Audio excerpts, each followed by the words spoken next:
히브리서 말씀입니다. 1절에 보면 이러므로 우리에게 구름같이 둘러싼 허다한 증인들이 있다 이렇게 말씀하고 있습니다. 이 허다한 증인들은 누군가? 11장에 나오는 인물들입니다. 11장. 그래서 오늘 말씀을 이해하려면 11장의 내용을 조금 살펴보도록 하겠습니다. 여러분 성경 11장도 제가 설명을 드릴 때 같이 보시면서 말씀을 보시면 좋을 것 같습니다. 우리 히브리서 11장을 가리켜서 믿음장이다 이렇게 별명을 붙입니다. 그냥 믿음이 무엇인지, 그리고 믿음의 사람들은 어떤 사람들이었고 어떤 삶을 살았는지를 히브리서 11장에서 아주 잘 설명해 주고 있기 때문에 히브리서 11장에 별명이 하나 붙어 있는데 그 믿음장이라고 부릅니다. 우리 고린도전서 13장은 사랑장, 마태복음 13장은 천국장, 천국에 대해서 말씀해 주니까 천국장 이렇게 말하고, 히브리서 11장은 이제 믿음장이다 이렇게 말합니다. 자, 1절과 2절 보시면 히브리서 11장 1절과 2절입니다. 히브리서 11장 1절과 2절 보시면 믿음이 무엇인지를 먼저 말씀합니다. 성경이 말하는 믿음이란 무엇인가? 히브리서 11장 1절에 믿음은 바라는 것들의 실상이고 보이지 않는 것들의 증거니 이렇게 말씀하고 있습니다. 그러니까 성경이 말하는 믿음은, 우리 성경에서 믿음이 있어야 된다. 우리가 믿음에 대해서 많이 이야기를 하는데 성경에서 말하는 믿음은 무엇이냐? 첫 번째는 바라는 것, 즉 미래의 것을 의미합니다. 그리고 보이지 않는 것, 눈에 보이지 않는 것들에 대한 것이 성경에서 말하는 믿음입니다. 내가 누구 사람을 믿는다든지 해가 동쪽에서 뜨는 걸 믿는다든지 이런 것이 아니고 미래의 것, 그리고 눈에 보이지 않는 것들에 대해서 믿는 것을 가리킵니다. 이것이 성경에서 말하는 믿음이죠. 눈에 보이지 않는 것이 뭡니까? 하나님의 약속, 또 그 약속이 성취될 것, 하나님도 눈에 안 보이죠. 섭리하심, 우리를 섭리하고 계시다는 것, 인도하고 계시다는 것, 지금 우리가 눈으로 볼 수 없잖아요. 그냥 믿음으로 아는 거죠. 부활을 우리가 할 것, 누구 중에 누가 부활해 본 적이 있습니까? 부활한 사람 아무도, 예수님 빼고는 없죠. 부활할 것, 또 하늘나라 이런 것을 믿는 거죠. 그래서 믿음은 장차 미래에 이루어질 것, 그리고 우리가 눈에 보이지 않는, 성경에서 말씀하시는 눈에 보이지 않는 것들을 믿는 것이 성경에서 말하는 믿음이다. 이런 것을 믿는 사람들을 가리켜서 믿음이 있는 사람이다. 성품적으로 남을 잘 믿는 성격, 이런 것을 믿음이 있다라고 말하는 게 아니고, 눈에 보이지 않는, 예수님께서 보여주신 그 눈에 보이지 않는 세계, 하나님의 나라, 부활과 하나님, 약속과 섭리와 성취, 우리에게 예비된 상급, 이런 것들을 믿고 그것이 장차 미래에 이루어질 것을 믿는 것, 미래에 일어날 주님의 약속들을, 성취를 믿는 것, 이걸 가리켜서 믿음이다라고 말했습니다. 자, 3절에 보면 믿음으로 모든 세계가 하나님의 말씀으로 지어진 줄 우리가 아나니 그랬습니다. 이건 과거의 것이라죠. 천지 창조는. 우리 중에 천지가 창조된 걸 본 사람은 아무도 없죠. 아담도 못 봤잖아요. 아담도 다 지어진 다음에 하나님께서 만드셨으니까 아담도 못 봤죠. 하나님께서 천지를 말씀으로 지으셨구나 라는 것을 믿는 거죠. 그러니까 말씀으로 창조되고 눈에 보이는 이 천지는 다 눈에 보이지 않는 말씀에 의해서 창조되었다. 이걸 믿는 것이 믿음입니다. 그래서 우리가 하나님의 섭리를 믿는 거죠. 하나님 천지 만물을 지으신 하나님께서 지금도 우리의 삶을 만들어가고 계시고 지키시고 보존하시는 것을 믿는 게 섭리죠. 그래서 믿음이란 무엇이냐? 미래의 것, 눈에 보이지 않는 것들을 믿는 것이고 하나님께서 말씀으로 천지를 창조하셨음을 믿는 것이 오늘 히브리서 11장에서 말하는 믿음입니다. 그러니까 여러분도 믿음이 무엇인지 한번 잘 생각해 보세요. 눈에 보이지 않는 것, 우리에게 약속된 것, 미래에 이루어질 것, 천지를 창조하신 하나님께서 지금도 내 삶을 창조하시고 섭리해 가시는 것, 이런 것들을 믿는 것이 믿음이다. 그리고 그런 믿음으로 살았던 사람들이 4절부터 40절까지 16명인가요? 쭉 나오는 거죠. 처음으로 등장하는 사람이 아벨입니다. 그래서 이런 믿음으로 살았던 아벨은 이런 믿음이 있었기 때문에 더 나은 제사를 드렸다. 하나님, 눈에 보이지 않는 하나님을 믿었기 때문에 그가 하나님께 이런 믿음을 가지고 제사를 드려서 하나님이 그 믿음을 기쁘게 보셨다. 4절에 이제 그렇게 쭉 나오는 거죠. 5절에는 누가 나옵니까? 에녹이 나오죠. 대표적으로 여러분 잘 아시는 사람 3명만 예를 더 들어보면 20절, 21절, 22절에 이삭과 야곱과 요셉이 나오죠. 뭐 다 얘기할 수 있어요. 그 다음에 뭐 아브라함 나오고 사라 나오죠. 다 아는 사람들이니까. 이삭, 우리가 잘 아는 이삭도 믿음으로 그야말로 장차 있을 일에 대하여 야곱과 에서에게 축복하였으며 그랬습니다. 야곱이 미래를 내다보면서 야곱과 에서를 축복했다는 거예요. 미래를. 여러분, 이삭이 야곱과 에서를 축복할 때 그거 눈이 안 보이죠. 그래서 아들들도 못 알아볼 정도였어요. 그렇죠? 그들이 근데 이삭은 에서와 야곱과 에서를 축복하면 그 축복한 대로 될 줄 믿었습니다. 그래서 눈이 보이지 않지만 에서와 야곱을 축복하죠. 물론 야곱이 먼저 속여서 들어오고 에서가 나중에 들어올 것이다. 이런 걸 알지는 못했겠죠. 그렇죠? 그리고 이 일로 말미암아서 야곱이 생명의 형 에서에게 생명의 위협을 느껴서 멀리 밧단아람 하란에 이르기까지 도망갈 것이라고 생각하지 못했겠죠. 이삭이 갖고 있던 믿음은 뭐예요? 내가 축복하면 그 복이 장차 미래에 우리 자녀들에게 임할 것이다 라는 것을 믿었죠. 그래서 에서에게 먼저 축복하려고 했죠. 장자니까. 그런데 그 복을 누가 가르쳐요? 야곱이 가르쳐죠. 그 이삭이 야곱에게 했던 복이 그대로 야곱에게 이루어집니다. 야곱은 21절 믿음으로 야곱은 죽을 때 요셉의 각 아들에게 축복하고 그 지팡이 머리에 의지하여 경배하였으며 그랬습니다. 여러분들 야곱도 자녀들을 다 축복합니다. 야곱의 아들 르우벤부터 쭉 요셉까지 다 축복을 하는데 특별히 야곱이 요셉의 아들들에게도 축복합니다. 손자들이죠. 손자들에게도 축복합니다. 우리 여기 우리 어르신들 많이 계신데 특별히 우리 할아버지 되시는 분들은 우리 자녀들에게 축복을 야곱처럼 많이 하시면 좋을 것 같아요. 야곱이 축복을 할 때 요셉의 아들 두 아들, 그러니까 자기의 손자 요셉의 자녀 그 요셉의 손자들을 야곱이 축복을 할 때 오른손을 장자에게 하고 왼손을 차자에게 얹지 않습니다. 손을 이렇게 엇갈려서 돼요. 오른손으로는 둘째를, 왼손으로는 첫째를 머리를 안수하면서 축복합니다.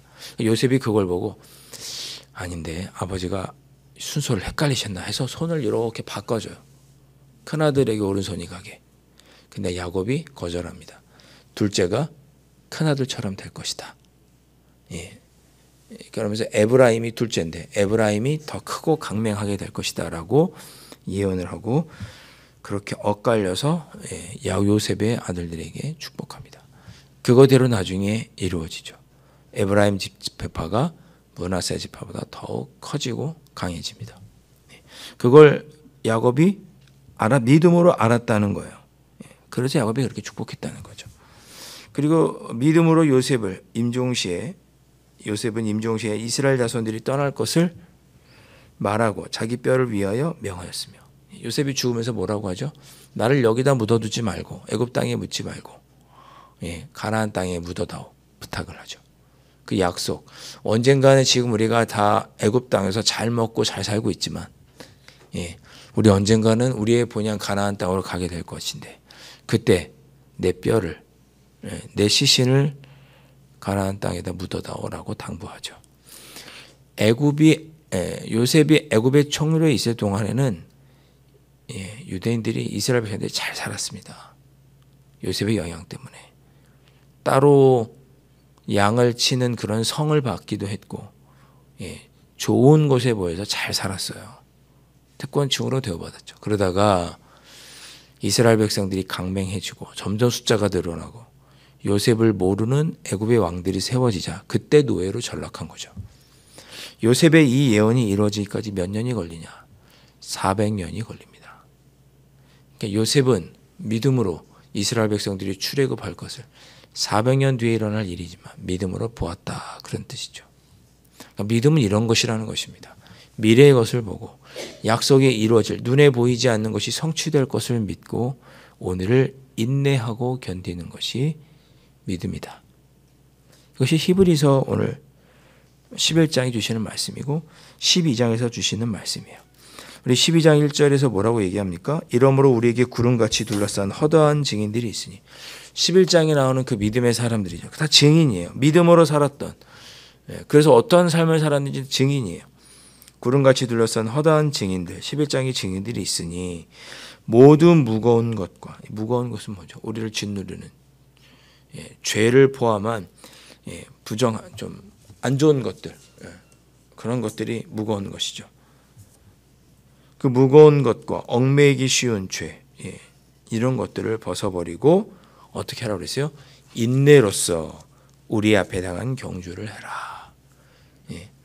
히브리서도 역시 당시에 핍박이 많이 있었고 그리스도인에게 고난이 많이 있었습니다. 그래서 히브리서를 보면 배교에 대한 이야기가 많이 나옵니다.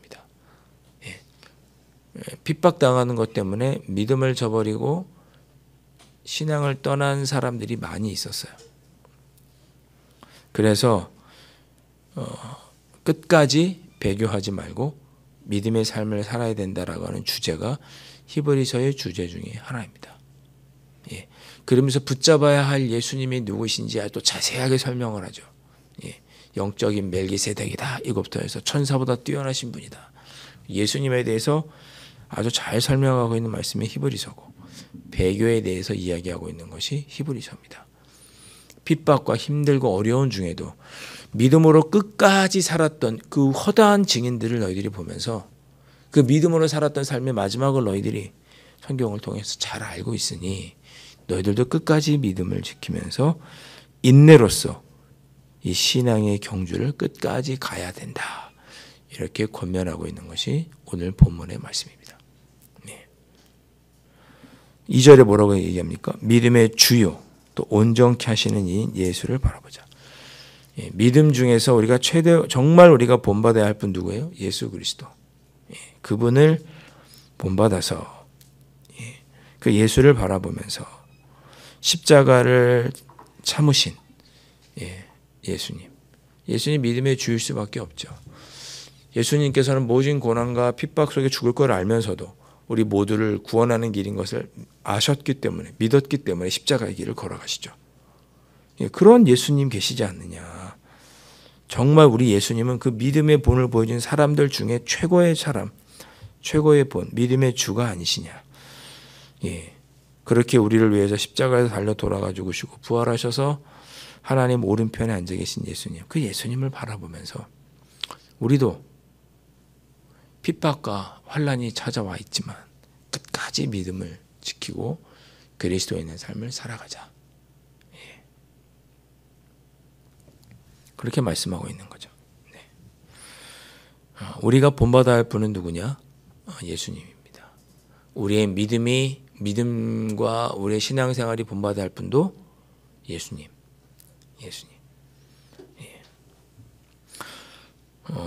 요즘 운동선수들도 본받는 사람들이 있더라고요. 피겨하는 선수들은 누구를 본받으려고 하겠어요? 김연아 선수겠죠. 축구하는 선수들은 누구를 본받으려고 하겠어요? 손흥민. 바로 얘기하시네. 본인의 희망을 얘기하신 것 같아요.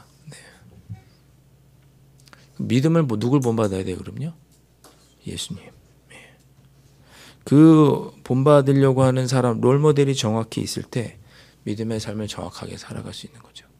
운동선수도 자기가 본받고 싶은 모델이 있을 때 그 선수처럼 되기 위해서 더 노력하게 되는 것 아니겠습니까? 믿음의 경주를 해야 되는데 누구를 봐야 돼요? 예수님을 본받고 예수님처럼 될 때 우리가 끝까지 믿음의 경주를 할 수 있다. 예. 그러면서 예수님에 대해서 한 마디 더 하죠. 3절에 너희가 피곤하여 낙심하지 않기 위하여 죄인들이 이같이 자기에게 거역한 일을 참으신 일을 생각하라. 예. 죄인들이 자기에게 거역한 일을 참으신, 예수님이 계심에도 불구하고 예수님께서 말씀하시고 십자가에 달려있을 때 그 예수님을 핍박하고 그 예수님을 하나님의 아들로 받아들이지 않고 거역하고 예수님을 십자가에 매달았던 사람들, 그 사람들의 배교와 그 사람들의 믿음 없음과 자기를 핍박하는 것을 끝까지 참으시면서 십자가에 달려 돌아가 죽으신 예수님을 생각하면서 너희들도 고난과 핍박이 있어도 참고 인내하며 그리스도인의 삶을 살 것을 격려하고 있습니다. 오늘 말씀 읽으시면서 어떤 말씀이 마음에 와닿으십니까? 저는 오늘 말씀을 읽으면서 우리에게는 허다한 증인이 있다는 말씀이 마음에 와닿습니다. 여러분이 성경을 왜 읽으시는 거예요? 성경을 통해서 증인들을 보시는 거죠. 아, 저 사람도 믿음으로 살아서 저렇게 하나님께 인정받았구나. 이거를 우리가 성경을 통해서 확인하는 거잖아요. 증인들의 이야기를 성경을 통해서 보는 거잖아요. 말씀과 성경 말씀과 기도로 주님, 제가 끝까지 믿음의 삶을 인내하게 해주십시오. 지금 내 삶이 지치고 힘들고 어려워도, 누군가 내 마음을 지치게 하고 힘들게 아프게 해도 끝까지 주님을 향한 믿음 저버리지 않고 주님이 오실 때까지 믿음의 삶을 살아가는 나의 삶이 되게 해주십시오. 오늘 말씀 의지해서 그렇게 기도하실 수 있기를 바랍니다. 함께 기도하시겠습니다. 아버지 하나님, 오늘 주신 귀한 말씀을 의지하여서 아버지 하나님, 오늘도 우리의 믿음을 굳건히 지키고 끝까지 인내하며 살아갈 것을 다짐하는 마음으로 기도합니다.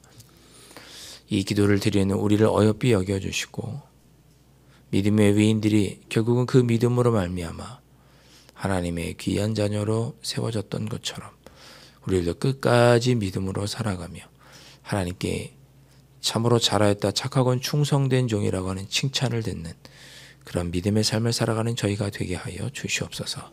때로 우리의 마음이, 우리의 믿음이 지치고 힘들어질 때 주님, 예수님을 바라볼 수 있도록 하여 주시고 이 사순절 기간에 우리를 구원하기 위해 끝까지 참고 견디며 믿음의 길을 걸어가셨던 그 예수님을 우리가 바라보며 우리도 우리의 믿음을 새롭게 하고 인내하고 견디는 삶을 살아가는 우리 모두가 될 수 있도록 성령 하나님 인도하여 주시옵소서.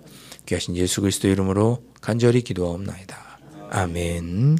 하늘에 계신 우리 아버지, 아버지의 이름을 거룩하게 하시며 아버지의 나라가 오게 하시며 아버지의 뜻이 하늘에서와 같이 땅에서도 이루어지게 하소서.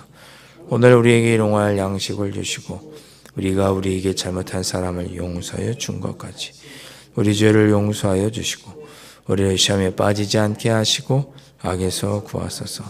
나라와 권능과 영광이 영원히 아버지의 것입니다. 아멘.